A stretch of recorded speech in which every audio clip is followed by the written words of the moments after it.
We're going to continue talking about this novel. It's mostly fiction inspired on true events that might happen to somebody. Names, characters, places, incidents, either product of imagination or being changed to protect privacy. Fair use. Please consider this book as a science fiction. The whole story honestly unbelievably mind-blowing, so please read and listen us on podcasts and ebooks by TMTBellC. Portion of this novel contains third-party content, constitute fair use. Works are meant to be educational, scholar nature, criticism, scientific, psychological research. Chapter Interest in Guns. Because of divorce settlement, Alana had to sell her condo in Encinitas and obtain the money to give her ex-husband Ted. She was very pissed about that. And conveniently, around the same time, Alana picks up an interest in guns and shooting. She decided she wanted to learn how to shoot a gun professionally, so she found a range called Iron Targets, which wasn't too far from her home in Carlsbad. Iron Targets were a public place, indoor shooting range where Alana bought a handgun and began shooting lessons. Eventually, she met an instructor named Don. Alana ended up taking private lessons only with him. Don was about 50 years old when he met Alana. He developed a particular interest in her because she would explain to him that her ex-husband Ted was abusive and she wanted to protect herself from him and also protect her son. Alana actually wasn't the first woman who came to Don for private lessons, specifically to protect themselves from abusive partner. Don didn't hesitate to help women. He was a natural protector. Actually, he served in the army, in Marines for 12 years. One of Don's prior clients came to him, played an audio clip that she recorded while she was being abused by her husband, and that was enough for him. And that moment, Don remembered wanting to help anybody who needs his help. The client contacted Don, and he ended up coming to her house and helped her finding safe place at her home and taught her a handful set of self-defense movements. Luckily, Don's client husband ended up being convicted and ended up in jail and couldn't harm anybody. And the client was very thankful and publicly noted that Don helped her to save her. The story was important to show how Don's character and desire to help someone in danger. Chapter Loveboy Hitman. So when Alana Loveboy showed up at the shooting range and told Don about her ex-husband Ted being abusive to her, Don felt like Alana was just another battered woman in danger who needed his help. Don and Alana grew up pretty close and fast. So even Don's wife wasn't happy about that. She noticed they were texting a lot to each other. She felt like it was becoming super inappropriate, even though Don kept trying to tell her that it was just another woman who needs his help to be safe from an abusive ex. However, Don's wife felt like Alana was texting her husband way too often and way too much, and it wasn't appropriate at all. So they ended up having issues in Don's marriage as well, and two of them also had a son. So that made Don even more concerned about Alana's and her son. So even though Ted had been awarded 50% custody of Alana and his son, she still didn't want to accept that, and she still was trying to fight for full custody in the courts. And throughout all the court hearings, Alana maintained that Ted was sexually abusive to her, even though several evaluations proved that he was not. Ted knew that Alana was trying to do everything in her power to keep him from their son, so that brings us to the point when Ted gets a strange phone call during the night, and it came about 10:30 p.m. And that night Ted answered, and he didn't there and when he did, there was a strange deep voice on the other hand, who told Ted that he was a private investigator who had some information regarding the custody battle of his son, and particular some documents that Ted needs to look. It was very important. And when Ted asked to see those documents, the investigator said he would give it to him only at a private place in person. Chapter Secret Meeting. The private investigator on the phone told Ted he would get the custody documents, but he had to go to some woods to view them. And the investigator hung up, and 2 minutes later he called back, telling Todd the exact location where documents going supposed to be. It should be on a touch pole of a dirt path of Avenida Soledad, which is a very random place right off the road in the woods. After that very strange call, Todd leaves his phone feeling very worried, very confused, and he ended up calling a non-emergency dispatch to see if they think it's okay for him to go there to get the documents. And dispatch did tell Ted that it seems very often suspicious, and ultimately Ted decided to go there anyway because he didn't want to take any chances that the case will be thrown off and reopened, and he wanted to see what was it all about. However, Ted decided that he shouldn't go there alone, so he calls up his boss, who was actually a good friend of his. And two of them went to that strange pole. It was around 11 p.m. and they arrived at the dirt path leading to the pole. They start tracking up the dirt path in search for this pole that contains alleged documents. During the daylight, finding this pole would have been really easy and relatively safe, but at night it was really dark and they headed toward the pole. Ted and his boss only had a small bicycle light as a flashlight, and the only weapon they had was a child baseball bat. When they got to the pole, they saw an angry bird owl. They immediately felt weird about the whole situation and the place, so Ted shined the light around the area and he didn't see any papers on the pole. But he saw maybe he missed some. He looked around for the papers and eventually he noticed that they weren't alone there in the woods. He saw men lying on the dirt dressed in a camo, pointing sniper rifle at them. After the second time of shining the light on this man on the ground, this guy started shooting at Ted and his friend a total 7 times. Luckily, only one of the shots hit Ted and he was shot in his chest to the left side, close to his heart.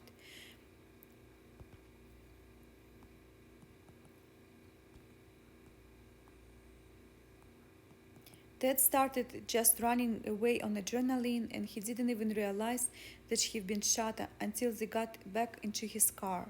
But once he realized that he was shot, his body just started shutting down and his boss knew it was so bad, so he called 911.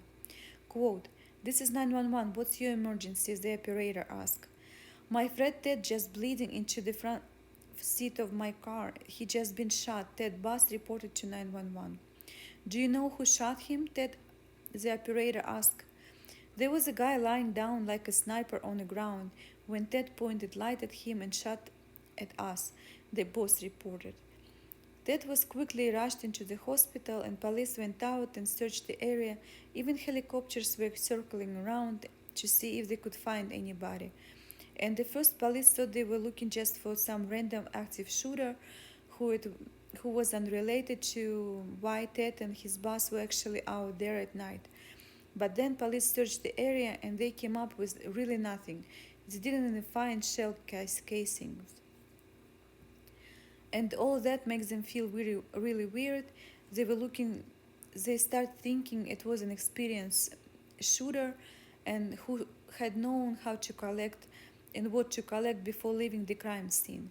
However, they did find something really weird. The police found a towel, and it was covered in human feces, and they believed the shooter was there where they found the towel.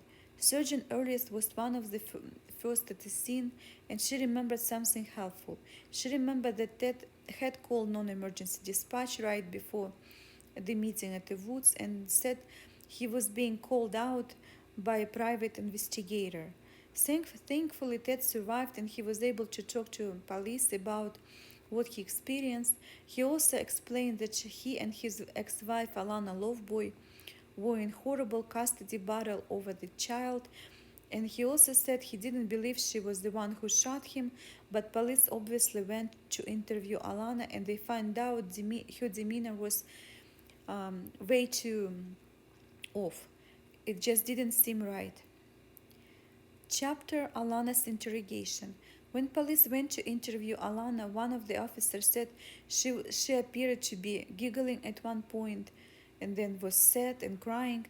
Then they felt like something was off. But Alana claimed that she had nothing to do with that all and because she had been at home all night. So police knew the best way and possibly the only way to track down the person who actually shot Ted was figuring out who made the initial call to Ted.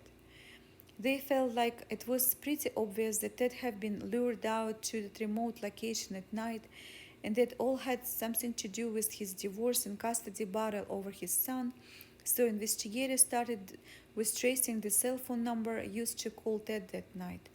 The investigators learned that it was a prepared burner phone, which was largely unhelpful, but they were still, however, able to trace their phone and have been purchased, which was like at local Best Buy.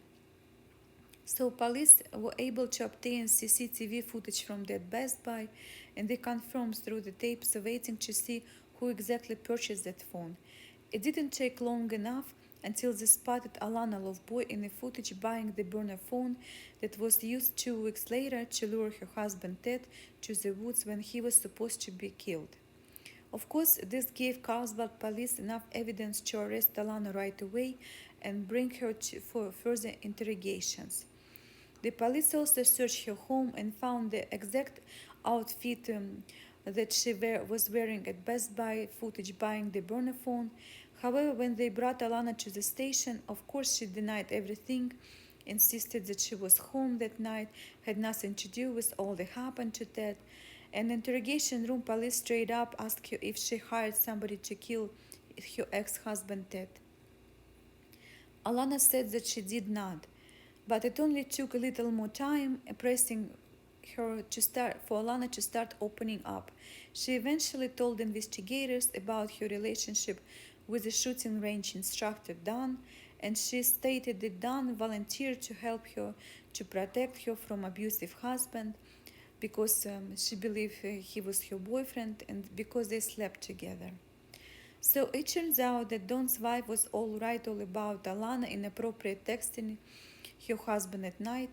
Going further into interrogation, Alana, however, changed her story once again, and this time she said she didn't hire Don to kill Ted, she only asked him to do something just to scare him off. She explained that she was hoping that her new boyfriend could just scare Ted into giving her full custody of the son.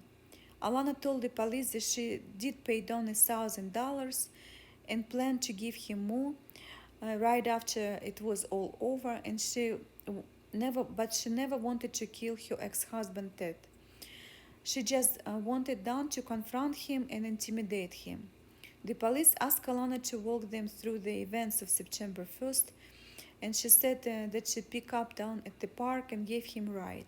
Don was carrying out some bag, and when she asked him what was the bag was about, Don told her, "Do not worry about it."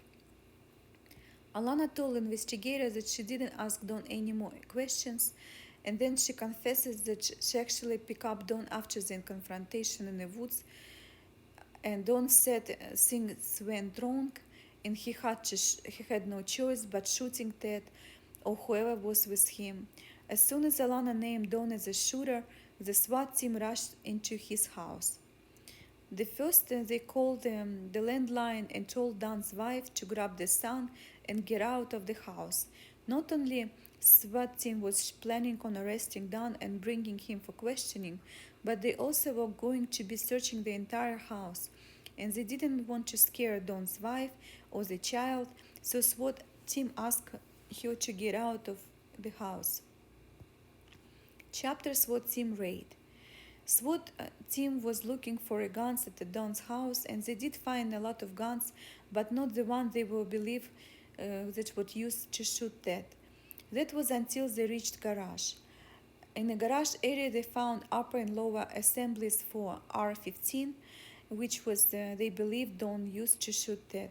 The evidence was located under the piles of foam and sleeping bags, so don't try to hide them. At the R-15 had a silencer, which was illegal in California. Not only that, SWAT team also uncovered something called a brass bag, which is used to catch shell casing from the bullets. Inside the brass bag there were several shell casing, which explained why they were not just at the crime scene when police arrived.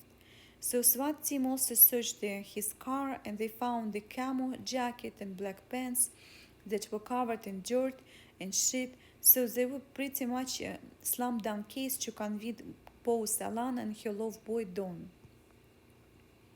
The police had a solid case against Don at this point, but just like Alana, Don first tried to deny everything, any connection to the shooting or to Alana. He said he knew anything about it, and that he was home entire night.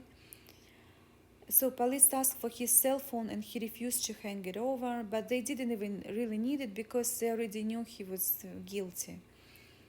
And the police already knew that he was lying to them. They tested the towel with human feces on it, and turns out the DNA belonged to Don, ironically. However, even with that evidence, Don still tried to convince everybody that he wasn't the shooter. He said the reason he was actually out in the dirt on the road that day was because he was going for a run. While he was out running, he had to take a dump, number two. So Don used the towel he found coincidentally on the ground and decided to leave it out there after he was done with his business number two. That's why his DNA was on a towel and not because he was a shooter. Ridiculously. Chapter Poop Towel Evidence. The police asked Don if he brought the towel there with him and said no, it was there already. I just used it to wipe my butt because it was convenient. This was a quote. And what Don didn't know was police already knew the towel belonged to Alana Loveboy, his girlfriend. They found a match for towel like that at her house. Second towel was just exactly like it was found in the woods. And the Don story started to shift right after that. He started saying yes, he had been set up by Alana all along. He repeated this several times.